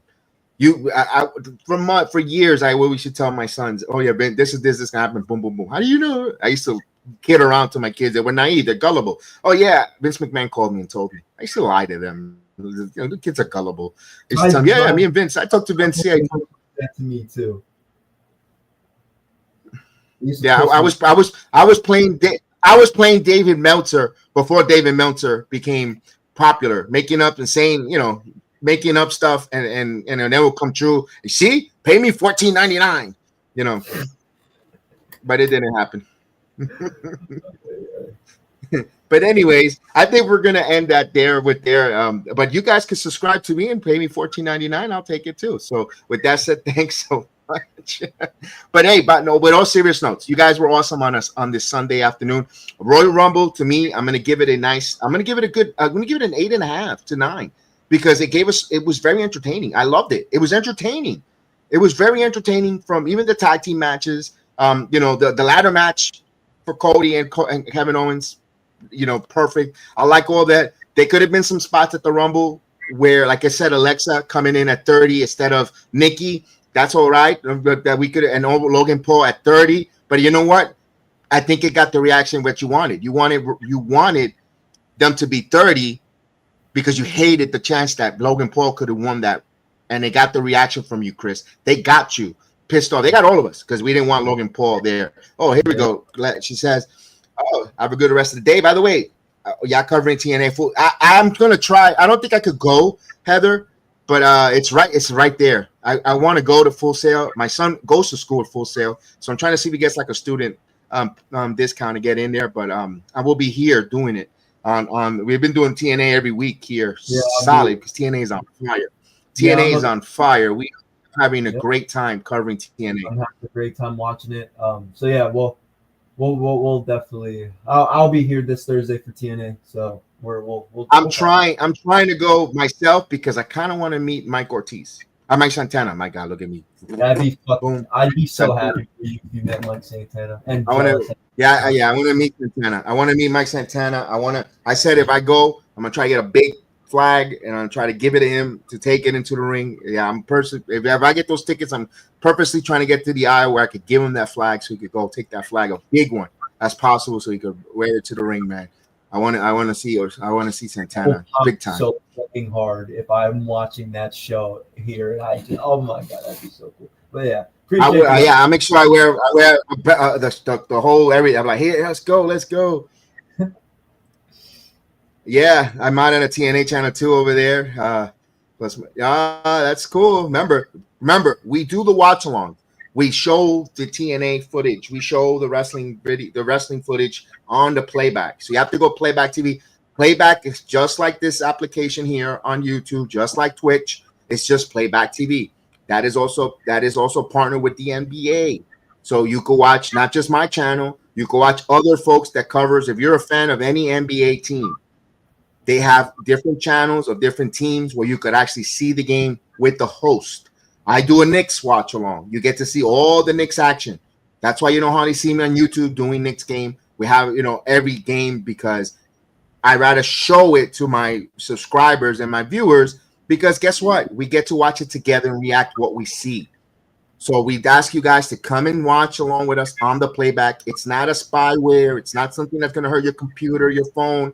It's not going to intrude. It's just like this platform, just like the one that we are now. If you're watching us on Instagram, Twitch, or X, Playback TV is totally at no cost. It's free. I've got a couple of league passes to give out for if you like NBA basketball. We're gonna have my other channel, Sports Jedi Network. And we have the Heel of the Ring. It's the Heel of the Ring channel on the playback. So I got two channels there, Play Heel of the Ring and the Sports Jedi Network. Sports Jedi Network is all your major sports. The Heel of the Ring is going to be pro wrestling and combat sports. So soon, UFC. We were, if Royal Rumble wasn't going to come on so early, we were going to do the Saudi Arabia card at UFC. But it's good that we did it because Izzy got his ass knocked out in the second round. I know. My sons were watching it. My son covers it for the channel here on the Sports Jedi Network. He does the UFC, but we want to now transition over on the Heel of the Ring when they have the UFC pay-per-views. We'll do it on the playback where you guys should see the pay-per-view and join us. So we got a lot of great things going on with the playback. We ask you guys to help us grow the subscribers. We appreciate it. We want to grow. We want to make sure the playback continues going. Again, it's powered by the NBA, or at least by they're partners with the NBA with playback. So it's not a spyware or I have people on X tell me what is playback. I don't trust it. I'm not so sure. Well, playback, take a look. They're on X. They have their handles on Playback TV, and check it out. And we definitely would like you to come and watch. You won't find anybody doing the wrestling on the playback like we're doing, by the way. No, we're the only ones doing wrestling right now. We're the only ones there. So get in with it. And the great thing about it, it's by invitation. They check your channel, they see who you are, and then they invite you to become a member on the playback. So we were invited for the next content creator, and then I opened up the wrestling channel, and we're off and running. So we definitely would like you to join us there, and we want you to be part of us, our network, our there. It's kind of we could treat it like a Discord as well. If we're not live, the chat is always open. You could always, you could go in there for breaking news and stuff. I always place breaking news in there and so forth. Oh, we got Christopher Jackson coming in. Let's go. What's up, Christopher? He's with us. Salute. Now you tell me, I don't know. Gonna be unknown. What you guys think of AEW is bad? WWE from 20. Right now, they're having a tough time, Christopher, with All Elite Wrestling. All Elite Wrestling. And it's not to pound on them and being so negative. They just pushing the wrong stories or the wrong wrestlers. John Moxley shouldn't be the main event. I understand he carried. It's like that guy that's holding on. It's like the bald man with a few strands of hairs that's still with the comb over holding on so he could see he's not bald instead of just embracing you're a bald man. And it feels like AEW is doing that with Moxley. Putting him in the main event and embracing him as the face of the company, where you have other wrestlers that you could make and be face of the company. Seriously, it's just what it feels like when you have a guy. You had a chance to make. And again, and it's not to compare two companies because everyone says, well, WWE has 40 years a head start. I got it, but Triple H has been in creative ahead maybe 3-5 years, maybe let's for argument's sake, and he's kind of like in there the same position but he's once under a learning tree. That's fine. But Tony Khan has guys in there and he copy and pastes a lot of WCW stuff. But he had a chance, Tony Khan, to make his own champion in power hops, and he didn't. He could have done that. He could have shocked and gotten shocking circumstances and put Powerhouse Hobbs as a world champion. He didn't pull the trigger. And it's okay if you try to. It's okay if you say that Moxley failed, but then you can always pivot and give it a Hobbs. And if that doesn't work, you change it again. You pivot again. You want people to come in and talk about you and gravitate to you. Here's another one. They have a lot of women that they could be pushing. Deonna Purrazzo, nothing. They have a woman there in their roster, 2 women in their roster that should be, being shown on TV. And they check the boxes. Why the hell is Queen Amidala not being pushed on AEW? Why is Queen Amidala not there? Why?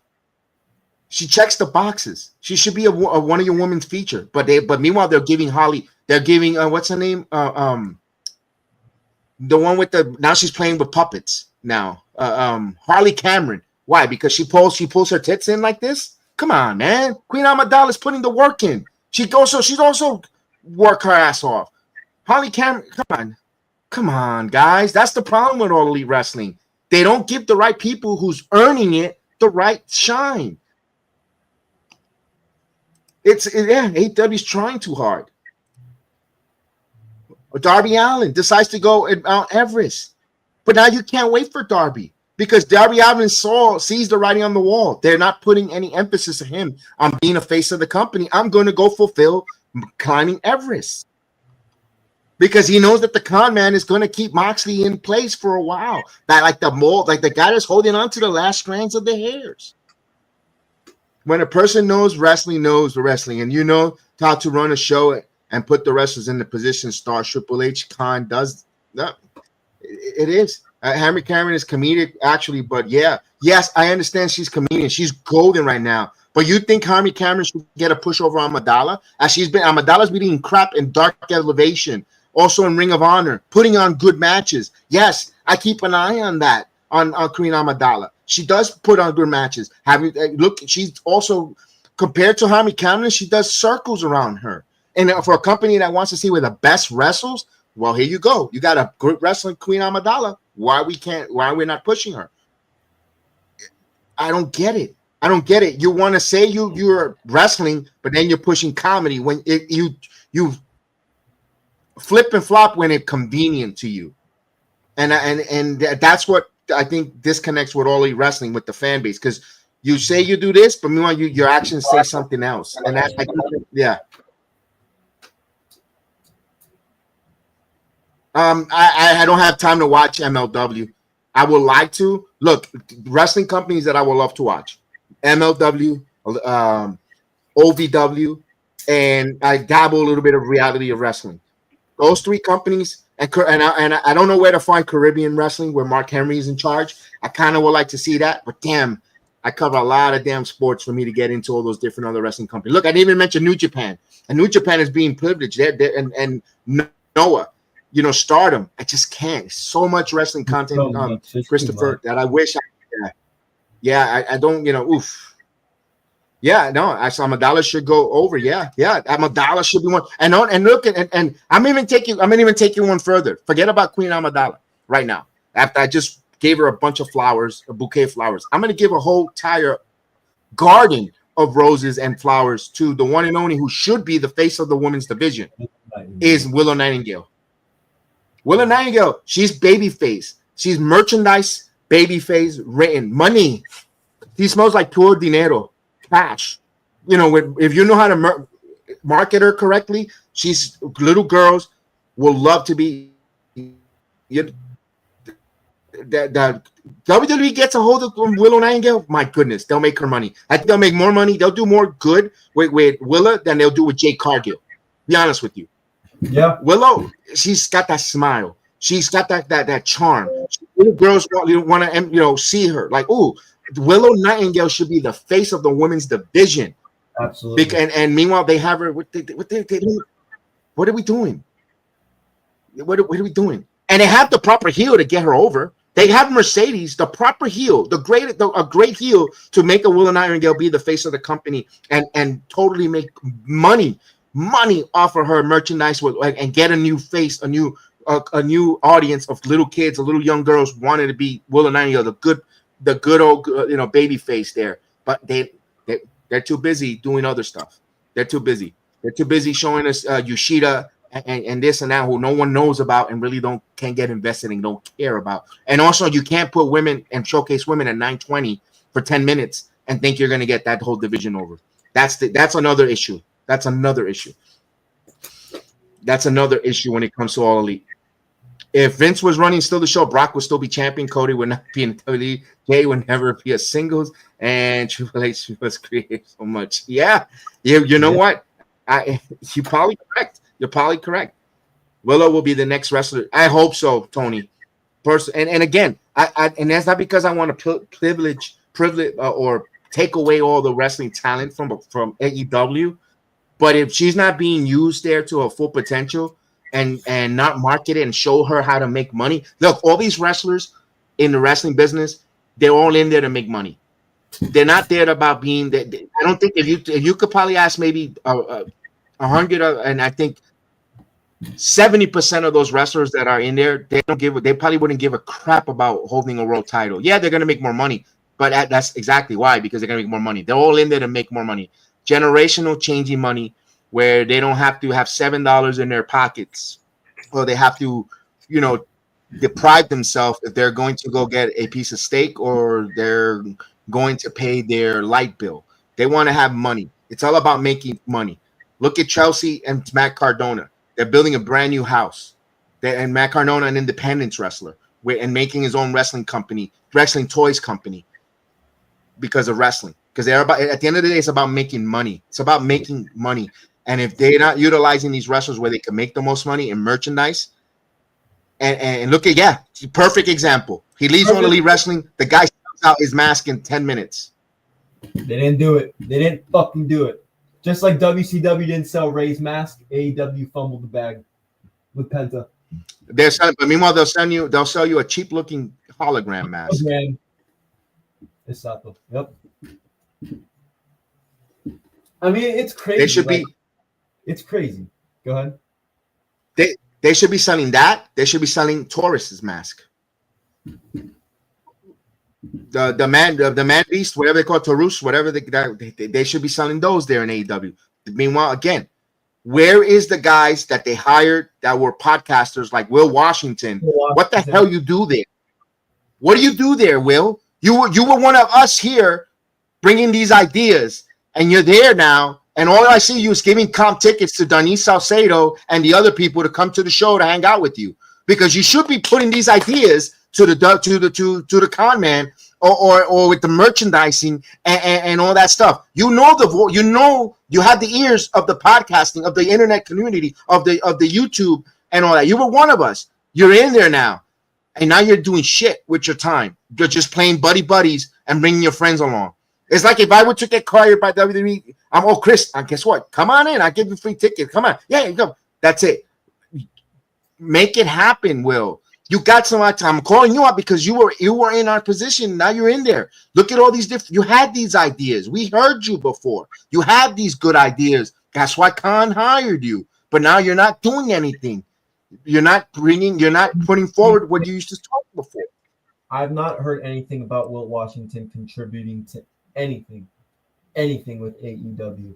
And I think the people that get close to Tony Khan, for example, they use AEW and for the leverage for themselves, for their own for money, for them to build up their own platforms. Because I guarantee you, he's just sitting there and catering, literally doing nothing. I mean, I don't understand why Tony hired this guy in the first place.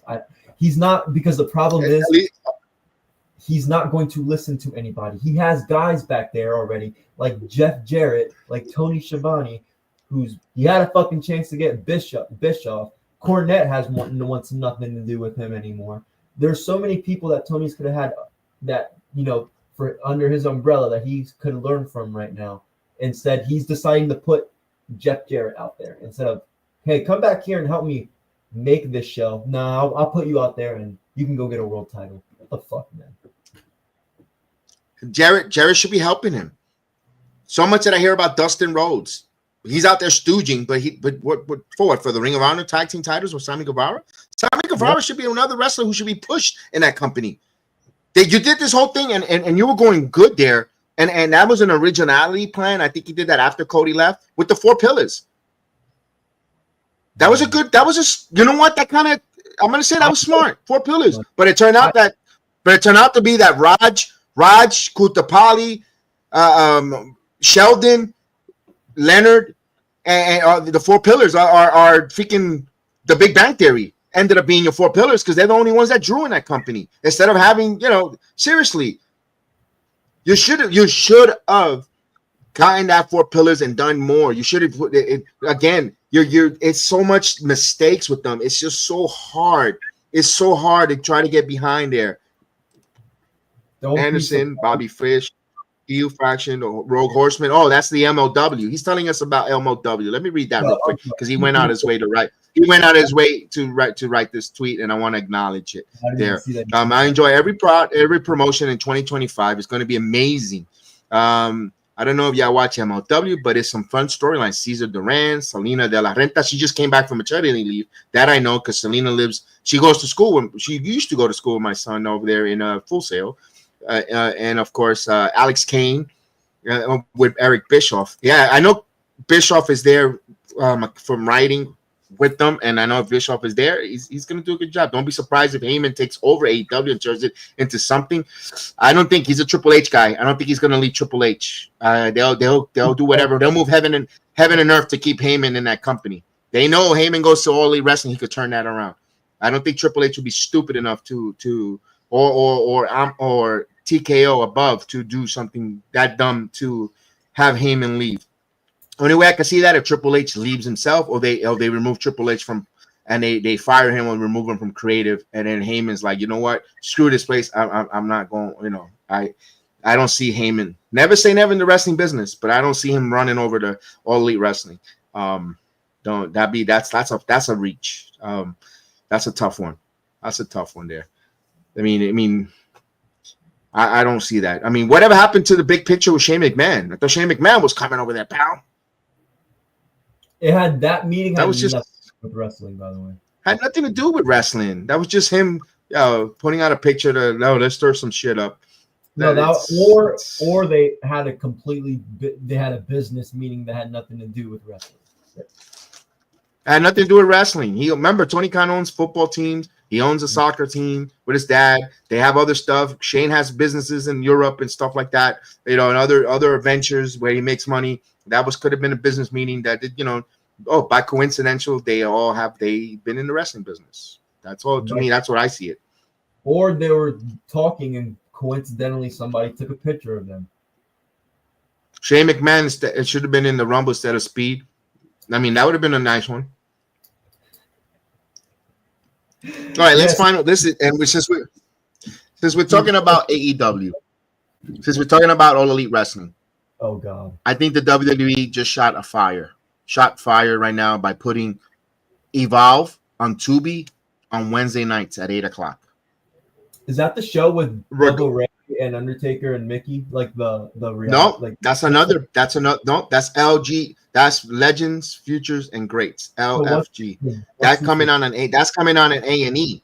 That's coming on A&E. That's like a Tough Enough, where inspiring wrestlers. Evolve is like it kind of taking the place of Level Up. These are wrestlers from the NIL who's going to have their first television matches, or the WWE ID program, who are going to wrestle on television. This is if I'm assuming, this is going to be taped in front an hour before NXT on Tuesdays, like I used to go for Level Up. And the first hour of Level Up, the first hour being at the Performance Center, was recorded for Level Up. And we will watch it on Friday instead of Tuesdays. I think Evolve is going to be done that way. Evolve is going to be taped an hour before, that with storylines and everything. And that's going to be given on Tubi on Wednesday nights. I don't think it's going to be a live program. I will find out more details as it comes out. But with the announcement of Tubi now, which is under the Fox umbrella, by the way, Tubi is owned by Fox, where a lot of people like Swerve Strickland was saying we're gonna have Shockwave, the new show on Fox. I don't think that's happening. I don't think Shockwave is happening for All Elite Wrestling. I don't think they're gonna give another show, a third show, where ratings continue to decline for that company. Wouldn't be surprised if they condense it to one show Wednesday and make it a 3-hour show and take away Collision, because I'm interested to see the numbers of Collision last night with the Rumble. That's gonna be a horror show. I'm expecting 210,000 to watch that show, and because Royal Rumble, with all the people that were in the Rumble, you think people were gonna watch Collision? You're gonna have your people that are anti-WWE that will watch Collision, but Chris, let me ask you this: do you think it's gonna hurt the WWE, the AEW audience with Tubi on Wednesdays? Depends. Depends what. First off, I'm telling you guys right now already, Tubi's a free platform. Like there's no subscriptions. Like there's none of that. You can go on Tubi and whatever's there, you get to watch. So that might be something, an advantage point for them. Yeah, I mean, it just depends what stories they have going on, how many people are posting it online, how many people actually want to look into it. I think people might be interested in something new for a Wednesday night. I know a lot of day one AEW fans like myself are starting to get kind of tired and bored on Wednesday nights. So that could be something new to check out at least. Maybe in the beginning. But yeah. And Chris, I never wanted a wrestling company to go out of business. I don't care. No. Dude, I'm the biggest GCW hater in the world. And I'm not like JEDI. I don't wish for them to go out of business. Because at the end of the day, right, guys like us have something to talk about when PCO goes out on GCW and smashes his Disma Media title. That gives us something here to talk about. So I want to get that out of the way. I don't wish a company to go out of business at all. But with AEW, I'm not wishing them to go out of business because I'm a day one fan. Obviously, it's just there's so much to be pointed out. There's so much going wrong to where I at this point in the company, it's hard to really find a positive. But that doesn't mean I'll ever sit here and say like JD, I want AEW to go out of business, because that's less wrestling content for us to review. So correct. And why would I go on a rant of pushing Queen Amidala or Willow Nightingale if I hated it? I'll just be quiet. Why would I give you a suggestion where you can make money and turn things around? Why would I do that? I would just say, yeah, keep doing what you're doing. You're doing a good job. We want to see, you know, change it up. It's not working. That's all we're telling you. It's not wishing. Now, we didn't say like JD that he wishes the company goes out of business, you know, dies. I mean, that's a little bit harsh for them, you know, for AEW. I wish the death of AEW. That was. Yeah, I heard it. I've heard it. I heard it. And it's funny for a guy who blocks people on X for disagreeing in the past about anything AEW. I never had an interaction with JD. I just thought I liked something for someone who didn't like, and I was blocked by him. Who cares? I mean, I have not lost, even though I have bags under my eyes, but it wasn't because JD blocked me. It wasn't because of him. It was so. But you got to be careful, man. When you spit up, you got to be careful because the saliva comes jumping down. So JD, you be careful. You did a lot of spitting up, and now you're reaping a lot of saliva in your face. Bully Ray told him, he said, JD, bro, you're gonna run into one of us one of these days, and you're not gonna have that same fucking energy and he's an announcer for, I believe he's an announcer for GCW, if I'm not mistaken. Yeah. I think he does commentary for. JD from New York might be some mark just like us that sits behind his computer and talks shit. But the dude's been on wrestling, wrestling TV as a commentator. Like he's been around. Yeah. So like, but still, he's nowhere. He does not have credibility to be wishing a death on a company. But here's the thing, Chris. If credibility or not, you say he's been in the wrestling business. Commentary. You could pick up a dog could pick up a few tricks. He's trying to get over. Mm-hmm. He's trying to become the heel because guess what? He got a reaction. Regardless, he's got the reaction of the AEW diehards saying, "Oh, you wishing the company? I wish you get fired from. Oh, it's from House of Glory. Okay, from House of Glory. Yeah, he's correct. I believe it's House of Glory. I think it is. HO. Oh yeah, it was AOG or HOG. Yeah, it's House of Glory. You're correct, Christopher. Thanks for that correction. You know, but he learned something from the wrestling business. Get over. If you're out there giving everyone flowers and becoming a positive and being, or you know, a positive Nelly, or yeah, I love this. I agree. This was great. People are gonna be like, ugh. People like the reaction of some negativity or criticism, regardless if you agree or disagree, because people like the lightning rod. People like the lightning. People hate, you know, they gravitate to that, the negativity or the negative condensation, or they don't know if it's constructive or hate, and that gets people's attention. Because if you hear someone saying, "Oh my God, I love that collar elbow tie up from Rock and that side Russian leg sweep that Roxanne Perez does every time, she executed to a perfect T, and she drops down, and I love the way how her opponents tuck the chin in without hitting the back of their head, and my goodness, into the transition." No one wants to hear that. They want to hear, you know, oh my God, you know, look at that spot where, you know,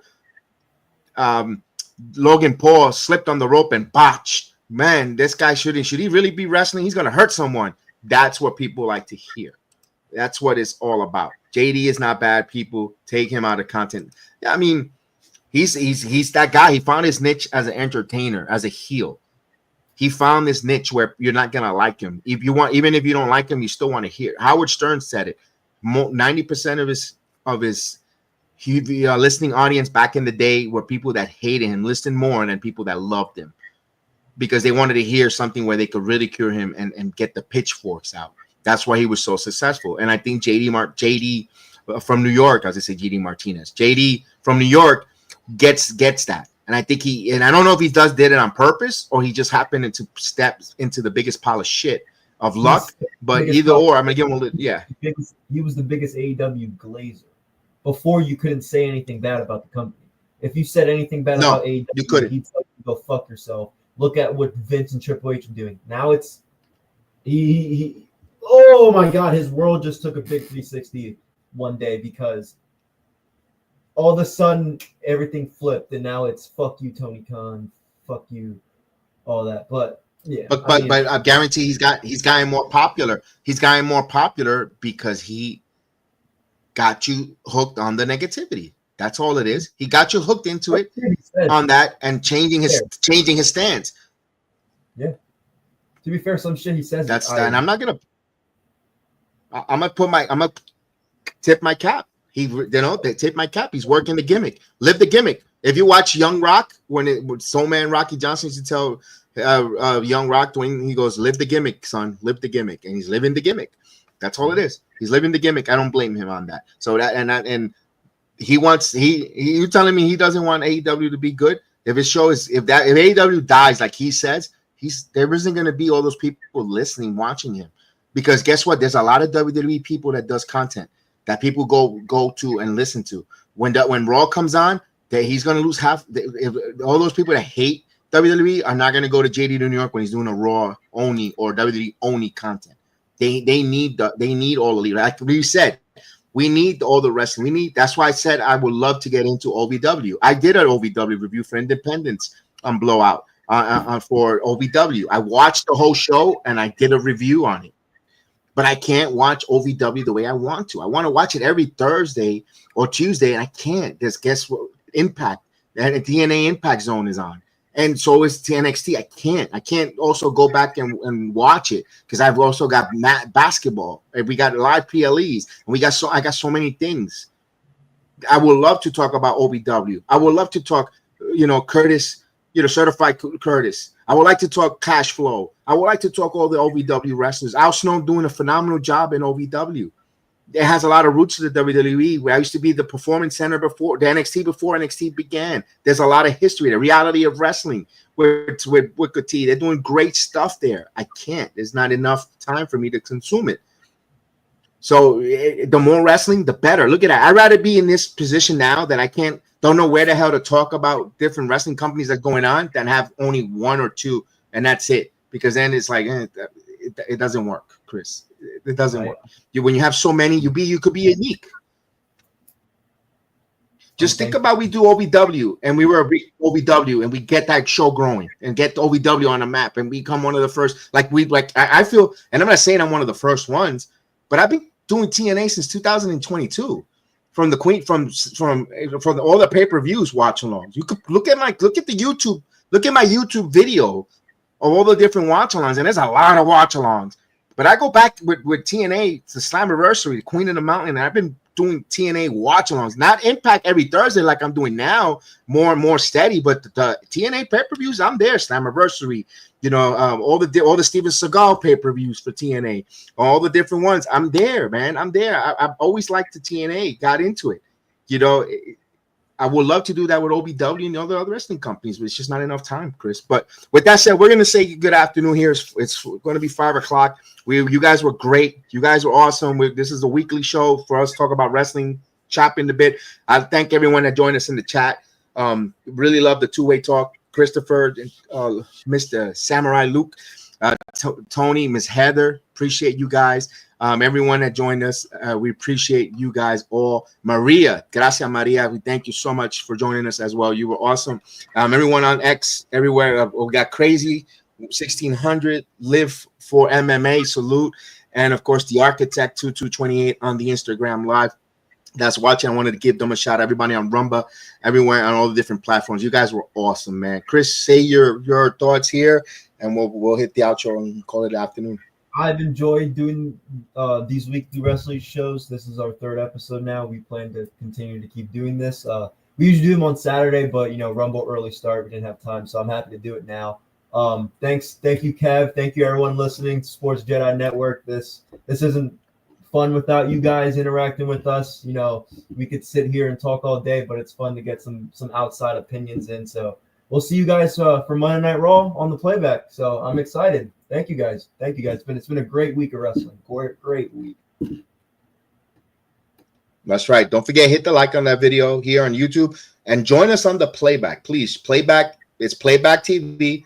We are the Heel of the Ring podcast. You search us, or you could just put WWE Wrestling with only wrestling content really on there that's there live every week. There's a few that done a couple here and there, but we're the most consistent. in the playback, and we ask you to join us and help us grow the platform, help us grow the playback. We actually show the footage there. We want to continue showing the wrestling footage there and taking the wrestling watch along to a different experience, a bigger experience, where we're just there and we'll do the reviews on YouTube, watch the videos and watch the live event there and react. And then, you know, and don't worry, I could clip stuff where we don't have to wait. You know, we don't have to force our faces on the reaction. The reactions are genuine, right on the spot when it surprises and all that. So we definitely appreciate you guys. So we'll be on Monday. Every time there's a wrestling live event, think of the playback, because we're going to be there doing it. So we'll see you there. May the sports be with you. Have a good night.